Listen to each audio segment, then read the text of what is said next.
you interested in learning more about Belbin's theory? Then you've come to the right place. Belbin's theory is interesting for students who are told to learn about it, but also for people who are looking for jobs, people who want to enhance their skills and qualities in a team working environment, and for managers and employers and people who have a team that they want to manage better. So in today's video, I'm going to give you a super quick overview of Belbin's team roles, Belbin's theory, how it works, why it's useful, why it's important. If you're new here, my name is drhayleystainton and I am an academic and I'm trying to do some teaching here on YouTube. So let's start off this video by asking the question, who is Belbin? Raymond Meredith Belbin is an English researcher and management consultant who is best known for his work on teamwork and management. Born in 1926, Belbin is a visiting professor and honorary fellow of Henley Management College in Oxford, UK. In 1981, Belbin published his book entitled Management Teams, which demonstrated how members of teams interact. In this book, he proposed that an effective team has members that cover the 8, later 9, key roles in managing the team and how it carries out its work. This model has since informed managers and employers around the world and continues to be a very popular guide for managing teams today. So, let's get into the interesting stuff.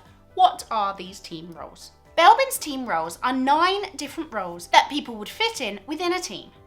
Generally, successful teams will be made up of people who provide different skills and have different mindsets, attitudes, and behaviours.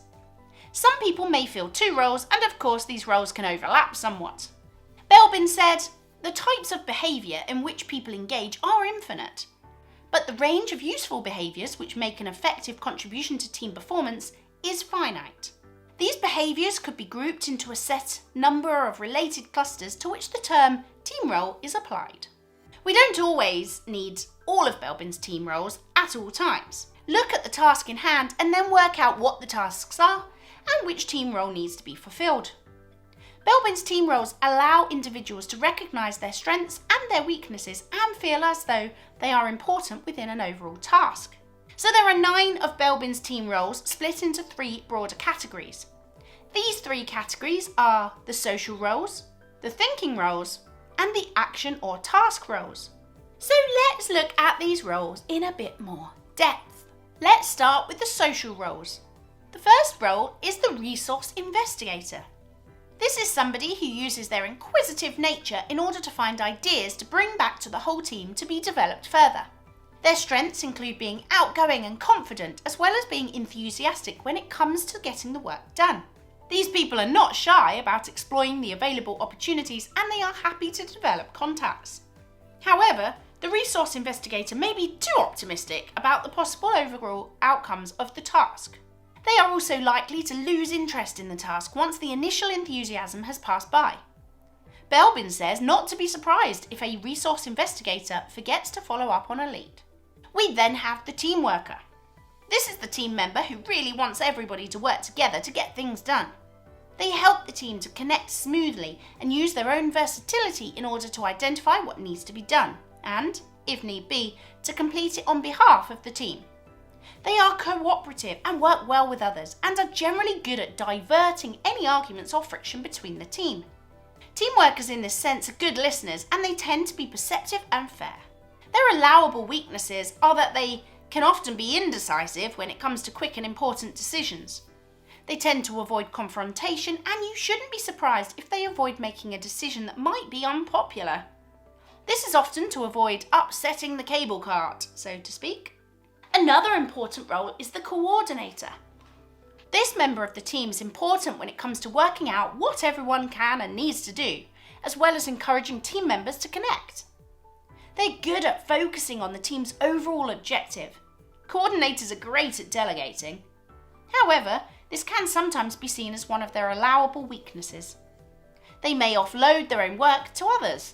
Over-delegating would leave them with little to do, and for this reason other team members can see coordinators as being a bit manipulative at times. But they do have lots of strengths. Coordinators are confident and mature and good at identifying talent within the team. They are also good at clarifying the goals and staying focused on these goals. We then have Belbin's thinking roles. The first of the thinking roles is the plant. This is the problem solver. Someone who is creative and thinks outside of the box when it comes to fixing mistakes and sorting things out. Often labelled as unconventional, plants are creative and imaginative free thinkers who are good at and keen on generating ideas as well as solving problems that others maybe cannot. However, plants of course have their allowable weaknesses too. They are often thinking at speed in their own head, which hinders their ability to communicate effectively with other members of the team. Plants may ignore incidentals, and Belbin says we shouldn't be surprised to find that they can be forgetful or absent-minded. We then have the monitor evaluator. This is definitely one of the thinking roles within Belbin's team roles. Someone who provides a very logical eye and is able to make impartial judgments when this is called for. They're able to step away from the task and look at things objectively. A monitor evaluator's strengths include being strategic and discerning, as well as being unemotional and able to make accurate judgments. However, these people can lack drive when it comes to getting things done or inspiring others, and they can be seen as being overly critical. Monitor evaluators can also be fairly slow when it comes to making decisions, which can hinder a process. We also have the specialist, the third and final thinking role. These people are dedicated to their task because they have in-depth or expert knowledge of a key area. Specialists are able to provide knowledge and skills that other team members don't necessarily have. They are self-starting and also dedicated when it comes to doing what they need to do. Specialists are single-minded, as in they focus on one thing. This leads to one of their allowable weaknesses, however. They contribute on a narrow front and might not get involved elsewhere. They're known to dwell on technicalities too. Belbin says not to be surprised if a specialist overloads you with information, which can be tricky. And the last category of Belbin's team roles is the action or task roles. The first in this category is the shaper. This is someone who really keeps things moving. The shaper provides a necessary drive, which means the team doesn't lose focus. They're happy to challenge and to be challenged. Shapers are dynamic and thrive on pressure. They also have the courage needed to overcome obstacles and complete the task at hand. The shaper isn't without their weaknesses either. They are or can be prone to provocation, which can lead to people's feelings getting hurt. Due to having so much drive themselves, they can become aggressive or bad-humoured just by wanting to get things done. And what about the implementer? This is someone who plans to put together a strategy that works and allows things to get done. They are also the one that ensures this plan is carried out. An implementer's strengths include being efficient and reliable, as well as being very practical. They know what to do when it comes to turning ideas into action and how to organise the work that needs to get done. Their weaknesses include being slow to respond when new possibilities are offered or suggested, meaning that they can be a bit inflexible. Belbin says we shouldn't be surprised if they are reluctant to give up on their own ideas and plans in favour of positive alternatives. And then we have the completer, or the finisher. This is the ninth and the last of Belbin's team roles. The completer finisher is someone who is often called in towards the end of a task in order to check what has been achieved so far. They will scrutinise the work and make sure it meets the highest possible standards.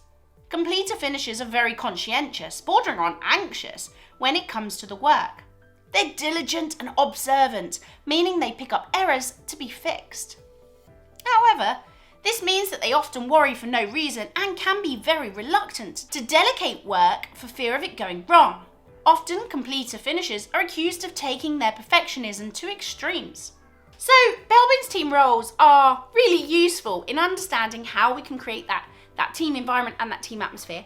Which team player do you think you are? Let me know in the comments below. And if you can't remember, rewind, watch it again.